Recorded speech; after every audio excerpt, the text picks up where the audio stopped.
Gente, eu acho que eu ainda não alcancei a iluminação do autor dessa apostila, então algumas coisas fogem à razão para mim. Mas é o que nós temos em mão, então é com o que a gente vai trabalhar. E aí eu preciso. E a gente pode tornar tudo isso, obviamente, útil e aprazível aos nossos estudos, né?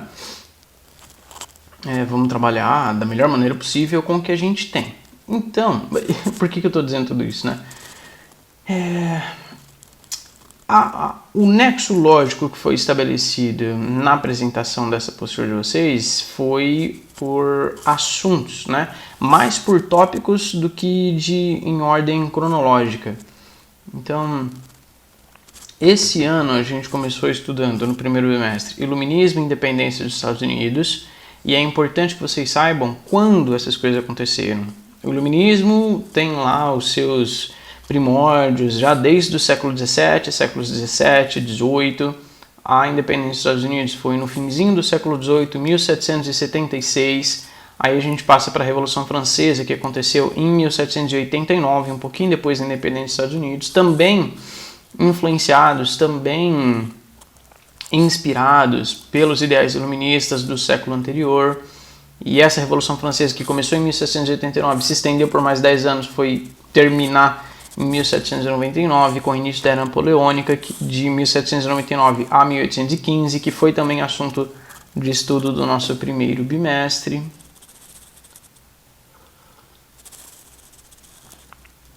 Aí a gente passou para a Revolução Industrial, e aí também deu um pequeno salto cronológico, porque a gente vai identificar, vai buscar os inícios da Revolução Industrial lá em meados do século XVIII, então em 1750, desde 1750 até mais ou menos 1850, foi esse período de consolidação da Revolução Industrial, principalmente na Inglaterra, e aí a sua expansão para o resto do mundo através desse capitalismo primordial, desse mercantilismo num primeiro momento. Aí, visto tudo isso, a gente passou para as independências na América Latina, certo?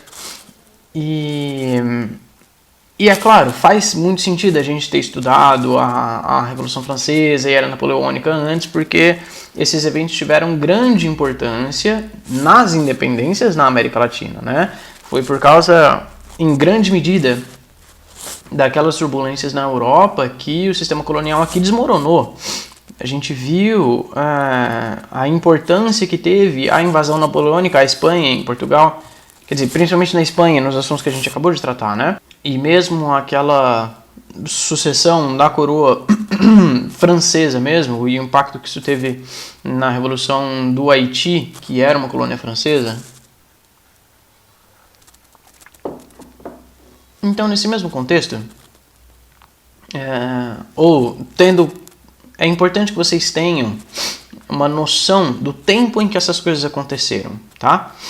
Mas não precisa ter as datas exatamente em mente, tá? Mas o período em que essas coisas estão acontecendo, séculos XVII, XVIII, XIX já, as revoluções de independência, nem todas elas foram revoluções, mas os movimentos de independência na América Latina, na América Espanhola, foram todos eles no século XIX já.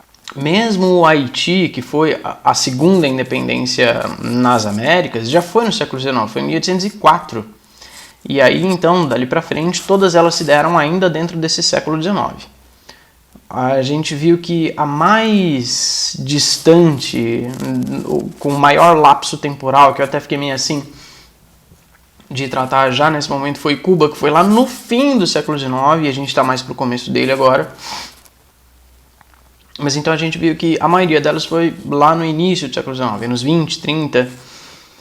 Pois bem, e aí então, o nosso próximo assunto é sobre a crise colonial do sistema, a crise do sistema colonial brasileiro, da colônia portuguesa na América, que é o Brasil, que era a maior colônia portuguesa à época. Então, agora que vocês já têm todas essas coisas em mente, todos esses eventos que estão ocorrendo nesse mesmo período, fica fácil de vocês pensarem que no momento em que está acontecendo essa crise do sistema colonial brasileiro, que é o objeto de assunto desta aula aqui agora, estavam despontando em larga medida aqueles ideais iluministas que ainda estão em voga. Não é que eles influenciaram as independências dos Estados Unidos e a Revolução Francesa e depois, caíram no esquecimento. Não. Esses ideais iluministas começaram a ser fomentados ali e não pararam mais, certo? Essa coisa de igualdade, liberdade, fraternidade, esse incentivo aos direitos individuais, a uma política, uma sociedade mais individualista e de proteção ao direito da propriedade privada, muitos dos conceitos que nós temos na nossa Constituição mesmo, na nossa organização social ocidental, vêm da Revolução Francesa, que foi inspirada nesses ideias iluministas que vinham desde o século XVII, tá? Então é tudo um processo. E, em meio a esse processo, nós temos a peculiaridade do caso brasileiro. O que estava acontecendo aqui? A gente já começou a ver no ano passado, no 7º ano de vocês, o início dessa crise no sistema colonial.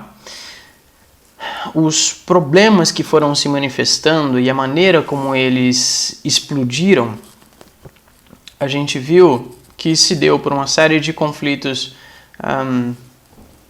de fatores internos e externos, né? Dentre eles a gente tem principalmente os conflitos entre uma elite agrária e mercantil contra a metrópole por causa do pacto colonial que engessava o desenvolvimento brasileiro mesmo, colonial, porque é justamente esse o objetivo do pacto colonial, né? Sugar as riquezas da colônia. Não é para a colônia prosperar, não é para a colônia enriquecer, não é para a colônia gerar riqueza interna. Toda a produção colonial é para enriquecer a metrópole. É essa a função do pacto colonial, né? Que a gente viu algumas vezes já fizemos a definição desse negócio aí. Pois bem, e aí esses conflitos no Brasil colonial tiveram uma série de fatores internos e externos por causa do mercantilismo, daquela estrutura do capitalismo comercial, de exploração colonial, dos altos impostos que eram cobrados.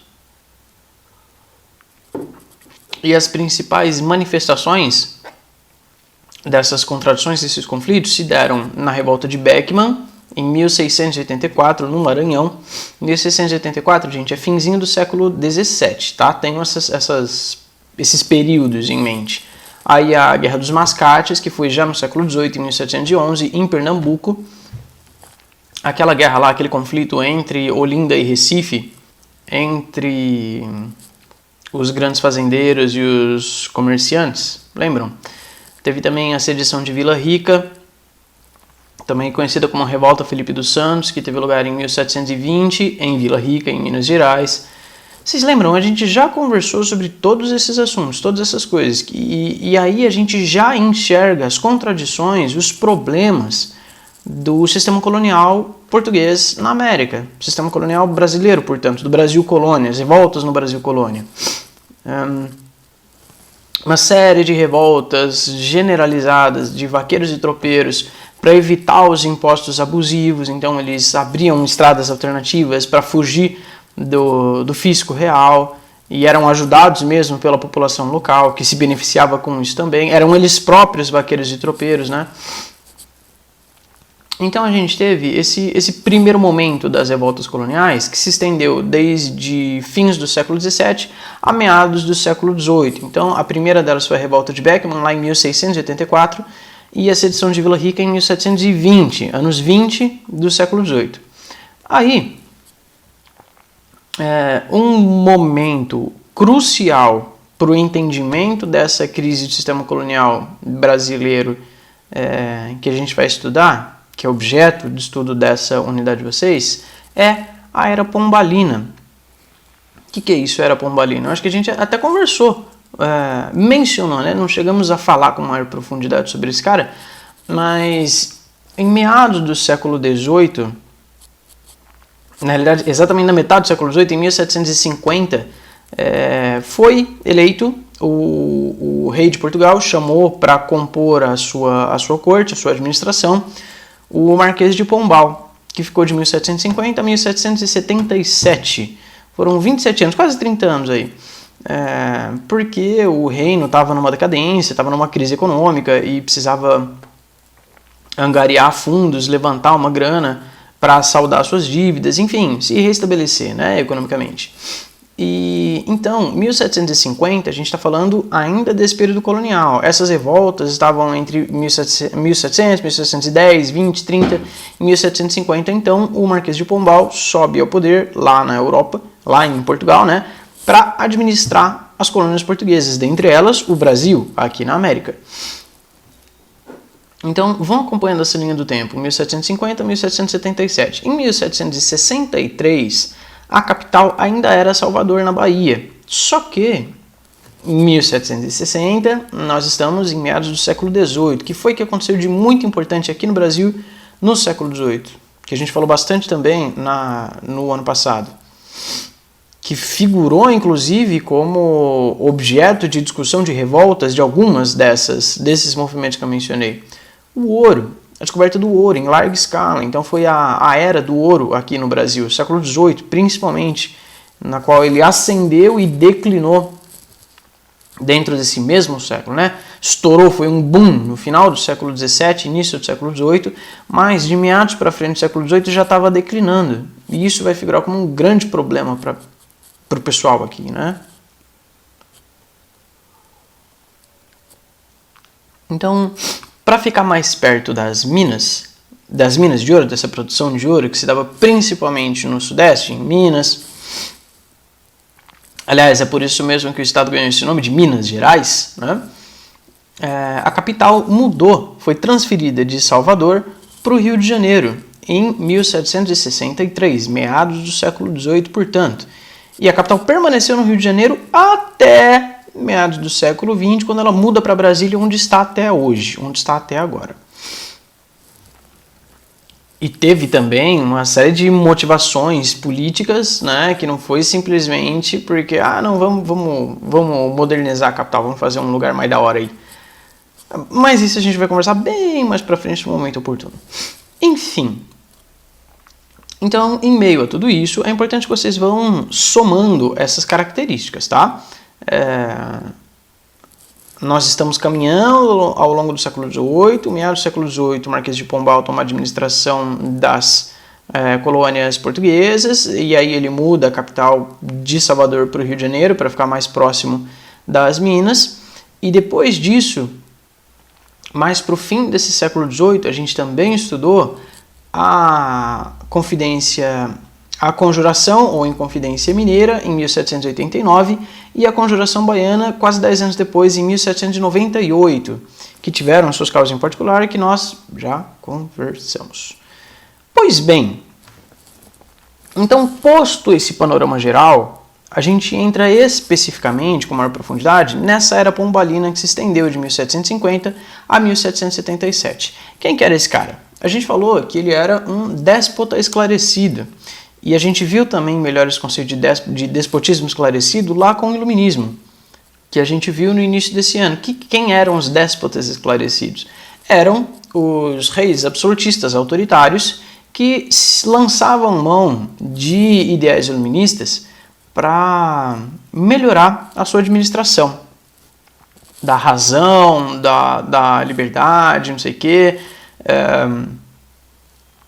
Então, tinha uma prerrogativa iluminista, mas ignorava os conceitos de liberdade e igualdade, né? De garantia dos direitos individuais. Então, sim, usava do cientificismo, usava da razão, usava de uma melhor administração, mas com vias ao seu próprio interesse, para manter e perpetuar essa monarquia absolutista. Por isso eram os déspotas esclarecidos. E o Marquês de Pombal, ele foi um dos principais expoentes, representantes desse despotismo esclarecido. E ele se manifestou em Portugal nesse meados do século XVIII, de 1750 a 1777. Então ele tinha essas medidas autoritárias, centralizadoras, muitas delas até abusivas, mas todas racionalmente fundamentadas. Ele explicava o que ele estava fazendo e por quê, qual era o objetivo dele, quais eram as melhorias visadas. Não é? Nesse período, Portugal estava sofrendo uma grave crise econômica por algumas razões, né? Em 1703, no início do século XVIII, tinha firmado aquele tratado de panos e vinhos com a Inglaterra, lembram? O tratado de Methuen. Escreve-se desse jeito aí que eu pus para vocês na tela, e eu não sei na realidade a pronúncia. As primeiras aulas que eu tive sobre esse assunto, não sei as primeiras, mas algumas das aulas que eu tive sobre esse assunto, os professores falavam Methuen. Aí a gente vai ver, vai fazer outras pesquisas, tem um pessoal falando Methuen, ou Methuen, enfim, escreve desse jeito aí, eu falo Methuen. No que consistia esse tratado de panos e vinhos? Era a isenção de impostos para os tecidos ingleses em Portugal e dos vinhos portugueses na Inglaterra. Então era uma troca. A Inglaterra compraria os vinhos de Portugal e Portugal compraria os tecidos, as roupas, a produção têxtil da Inglaterra. Mas rola uma desigualdade nesse acordo, né, nesse contrato. Portugal era muito mais carente de roupas inglesas do que a Inglaterra do vinho português.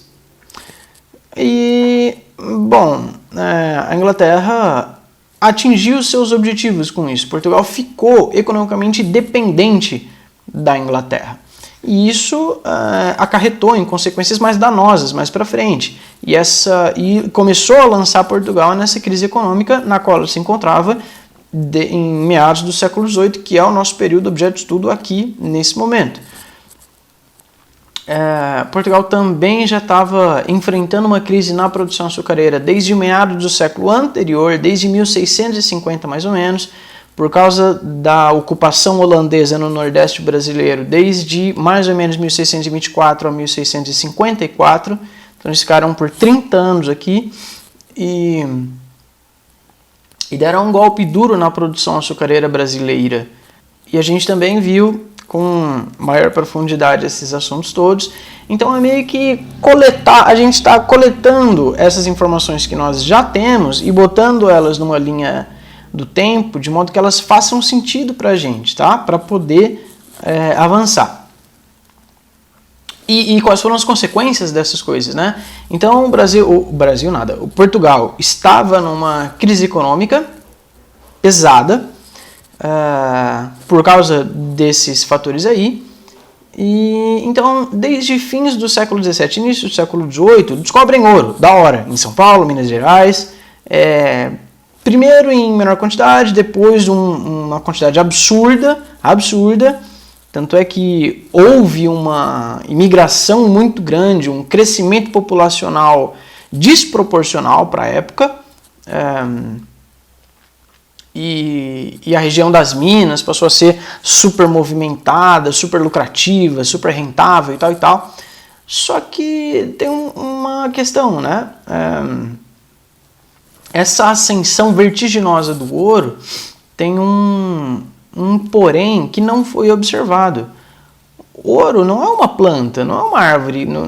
Ouro não dá em árvore. Não é que você planta e ele vai sempre se repondo. Ouro é um mineral, ele é finito, ele acaba, ele tem um limite. Você vai tirando, uma hora ele acaba, ele não se repõe. Não é que nem a cana-de-açúcar, beleza, você tem lá o seu campo de monocultura, você tem as suas fazendas e essa plantação se renova, né? Você investe, planta de novo e renova a terra e faz rotação de cultura, sei lá. Mas ouro não, ouro acaba. E ele estava sendo extraído de maneira tão absolutamente predatória, em tão grandes quantidades, que ele de fato foi minguando, né? A produção foi diminuindo. E tudo isso chamou a atenção da coroa portuguesa, que já estava passando por um aperto, então falou, a arrecadação de ouro está diminuindo, tem alguma coisa errada aí. Vamos botar um cara aí para resolver esse assunto para nós. E foi o Marquês de Pombal, que foi contratado, né, foi empossado em 1750 para resolver esses problemas da economia portuguesa. Não da economia brasileira. O Brasil só existe em função de Portugal. O Brasil é uma colônia de Portugal. A única e última função da colônia é enriquecer a metrópole. Então, dane-se o Brasil, dane-se os brasileiros. O negócio está aqui para tirar as riquezas daqui e mandar para lá. É um parasita. Portugal é um parasita do Brasil nesse momento, não é? E aí então o Marquês de Pombal implanta uma série de reformas com esse viés iluminista, com a intenção de melhorar a administração e arrecadação de impostos e tal. Então ele aumenta o controle econômico, aumenta os impostos, aumenta a fiscalização sobre a coleta desses impostos. Nesse contexto de exploração do ouro e de declínio da produção aurífera, ele vai estabelecer um imposto de arrecadação mínima de ouro anual. E ele estabelece um limite, né, uma cota de 100 arrobas de ouro anuais, que o Brasil deveria mandar para Portugal. 100 arrobas de ouro, meus queridos, dá aproximadamente 1.470 quilos, o que equivale a aproximadamente 25 vezes o meu próprio peso em ouro. O Brasil, quer dizer, essa comparação não significa nada, tá? É só uma ilustração. Vocês não vão usar nunca para coisa nenhuma. Então, mais ou menos 1.470 quilos de ouro que o Brasil deveria mandar para Portugal todos os anos. Só que, como eu falei para vocês, a produção de ouro vinha caindo, diminuindo, e eles acharam, né, a coroa portuguesa falou, pô, a arrecadação está diminuindo, esses caras estão me roubando. Esses caras não estão declarando impostos, esses caras não estão pagando os impostos adequadamente, esses caras estão contrabandeando, estão guardando para si, estão enriquecendo às minhas custas, no meu território, das minhas minas de ouro. Porque afinal de contas era tudo de Portugal, né? O Brasil é uma propriedade portuguesa. Então, se esses caras aqui estão lucrando, eles estão subtraindo as riquezas do rei de Portugal, estão roubando a coroa. Então, o Marquês de Pombal, para resolver esse assunto aí, ele propôs, né, a execução da derrama. O que era? A derrama era a cobrança compulsiva e obrigatória desses impostos atrasados se essa taxa de ouro não atingisse a sua cota de envio para Portugal anual de 100 arrobas por ano. Só que tem uma questão, né? Os caras que faziam essa fiscalização, os caras que deveriam acionar o governo para avisá-los para a execução da derrama, eram os próprios mineradores. Então eles não iam denunciar a eles mesmos, eles não iam se voltar contra eles mesmos. Por isso a derrama foi uma ameaça que foi executada, mas em raríssimas ocasiões. Não era um negócio assim recorrente. Quer dizer que a meta era sempre atingida? Não. É só que a derrama não era executada. Nunca atingia 100 arrobas de ouro, mas a derrama não acontecia. Mas isso era uma ameaça contundente, era uma ameaça real, efetiva. E tanto é que foi o medo da derrama que desencadeou, em grande parte, né, em grande medida, a Conjuração Mineira, em 1789. E a data da Conjuração Mineira é fácil de lembrar porque foi no mesmo ano da Revolução Francesa. A gente já falou sobre isso. Pois bem, então esse cara aí é o Marquês de Pombal. Então, tendo assumido o controle, né, da administração, o Marquês de Pombal propôs as chamadas reformas pombalinas na administração portuguesa e brasileira. Ele, como representante do iluminismo, de alguma maneira, como um déspota esclarecido, ele se colocava contra a nobreza e a igreja. E o que foi que ele fez nessa situação? Ele deu um incentivo às manufaturas em Portugal para diminuir a influência inglesa na economia portuguesa. Essa influência inglesa que era muito grande, porque já tinha dado início à sua Revolução Industrial mais ou menos naquele período, não é? Se o Marquês de Pombal entrou no poder em 1750 e a Revolução Industrial foi mais ou menos de 1750 a 1850, de meados do século XVIII ao século XIX, então essas coisas estão acontecendo mais ou menos juntas. E a Inglaterra, muito embora ainda não tivesse um procedimento industrial bem consolidado era muito forte nas manufaturas, principalmente têxteis. E por causa desse tratado de Mitten, de panos e vinhos, tinha um controle sobre a economia portuguesa. O Marquês de Pombal, então, ele concedeu um incentivo às manufaturas em Portugal, para eles produzirem os próprios tecidos, para eles produzirem as próprias manufaturas e não precisarem comprar da Inglaterra. E é um fomento à indústria, à produção interna, né? Com vistas a recuperar a própria economia e parar de mandar dinheiro para fora à toa. Para além disso, ele cria um imposto chamado subsídio literário, que era para financiar, para construir escolas ligadas ao Estado, desligadas, portanto, da igreja. Porque até então a educação era promovida, era executada, ficava a cargo da igreja, pelos padres jesuítas, estão lembrados? Mas, como o Marquês de Pombal ele se colocava contra o poder absoluto da igreja, então ele tinha a intenção de tirar o monopólio da educação da igreja e conceder ao Estado. Que era também um ideal iluminista, lembra daquela educação laica, universal e gratuita? Então, agora, essa educação cívica seria oferecida pelo Estado, não mais pela igreja. Para além do mais, ele também confiscou as terras do clero. Ele tomou para o Estado as terras que pertenciam à igreja. Por quê? Porque eles estão num ralo, eles estão num aperto. E a igreja detinha muitas terras, muitos terrenos, muitas riquezas, e não pagavam impostos sobre essas possessões. Então o Marquês de Pombal confiscou essas terras, né? Isso tudo lá em Portugal, e obviamente que vai ter consequências bastante presentes e significativas aqui no Brasil.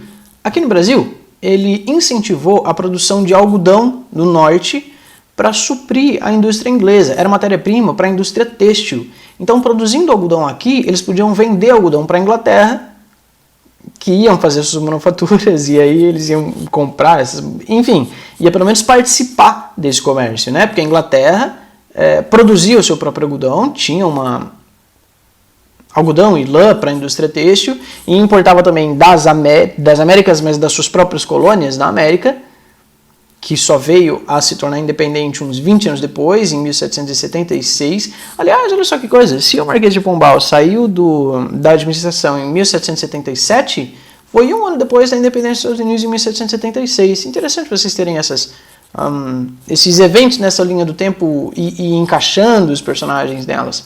Bom, para além disso, o Marquês de Pombal expulsa os jesuítas do Brasil com o pretexto de que eles interferiam muito na política brasileira. E tudo isso, na realidade, era para tirar o monopólio, toda essa concentração de poder na igreja e passar para o Estado, para aumentar a arrecadação e a riqueza do Estado português, não brasileiro. E nesse negócio de aumentar a riqueza de Portugal e não do Brasil, ele também proibiu as manufaturas no Brasil, que estava fomentando, estava acelerando o mercado interno aqui. Só que não interessa ter mercado interno aqui no Brasil, porque vai gerar riqueza que vai ficar aqui no Brasil. Isso não importa, não é relevante para a coroa, não é relevante para a metrópole. Não interessa que a colônia enriqueça, interessa que a metrópole enriqueça. É essa a razão e existência da colônia, não é? Por isso que os caras vieram para cá e gastaram e fizeram uma administração. Olha como eles são bonzinhos. E agora os brasileiros traidores vão querer enriquecer e não mandar as coisas para fora para os seus legítimos donos e conquistadores e mestres. Percebem que eu estou sendo irônico, né? Mas é isso, era essa a visão dos caras. Então, o Marquês de Pombal proibiu as manufaturas no Brasil. Eles não poderiam mais produzir coisas aqui no Brasil. Se eles quisessem algum produto manufaturado, eles teriam que comprar de fora. E, pelo pacto colonial, eles são obrigados a comprar de quem? De Portugal. Pois é, acertaram.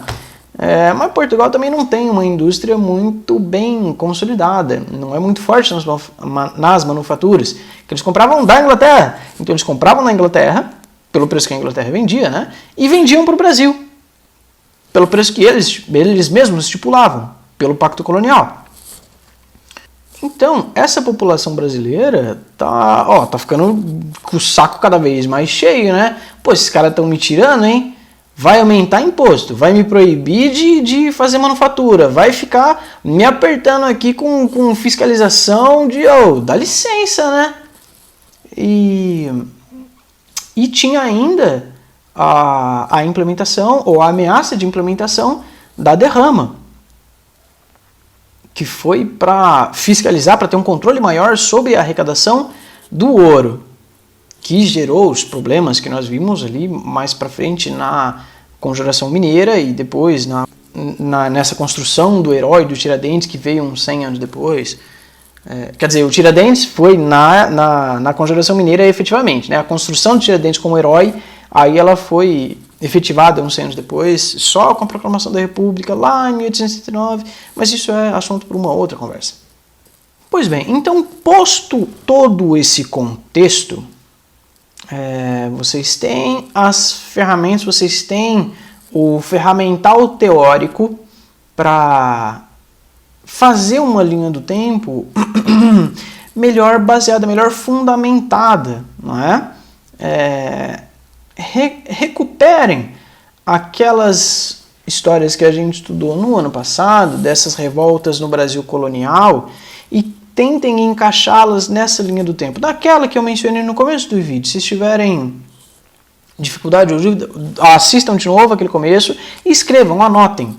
Ponham as datas e os eventos em ordem cronológica para vocês irem construindo essa imagem melhor consolidada na cabeça de vocês, tá? E aí então a gente chega no momento que vai destampar as duas últimas revoluções coloniais, as duas últimas grandes revoltas coloniais, que a gente viu já no ano passado e torna a falar agora.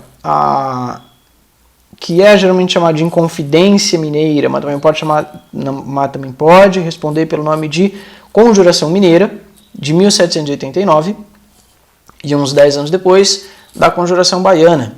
E sobre elas, vocês vão me falar, porque a gente já estudou junto isso uma vez, e eu preciso que vocês façam alguns trabalhinhos, essas atividades avaliativas, não é? E aí eu vou mandar pelo plural para vocês me responderem por lá. Não é para escrever no caderno, não é para escrever à mão na casa de vocês, porque vocês não vão entregar para mim, né? Vocês não vão levar essas coisas na escola, eu não vou lá buscar, não é assim que é para funcionar. Vocês também não vêm entregar aqui para mim na minha casa e eu não vou buscar aí na casa de vocês. Então, esses trabalhos físicos, materiais, palpáveis, concretos, manuscritos, não terão lugar nesse nosso sistema por enquanto. Então, vocês vão me mandar pelo próprio sistema. Eu vou mandar o enunciado, os questionamentos para vocês pelo plural e vocês me respondem por lá, em resposta ao enunciado, a atividade que eu vou criar, tá bom? Eu vou deixar tudo bem explicadinho, qual que é o objeto de pesquisa de vocês, o que vocês vão fazer e de que maneira. De qualquer forma, se vocês tiverem alguma dúvida em relação a isso, podem me perguntar, podem mandar mensagem, a gente vai conversando. Se tiverem alguma dúvida em relação ao conteúdo, de igual maneira. Então é isso, gente. Dúvidas, questionamentos, reclamações, qualquer coisa, estamos aí. É só mandar mensagem e a gente vai conversando, tá bom? A gente se vê na sexta-feira, na aula Tira Dúvida. Então, até lá.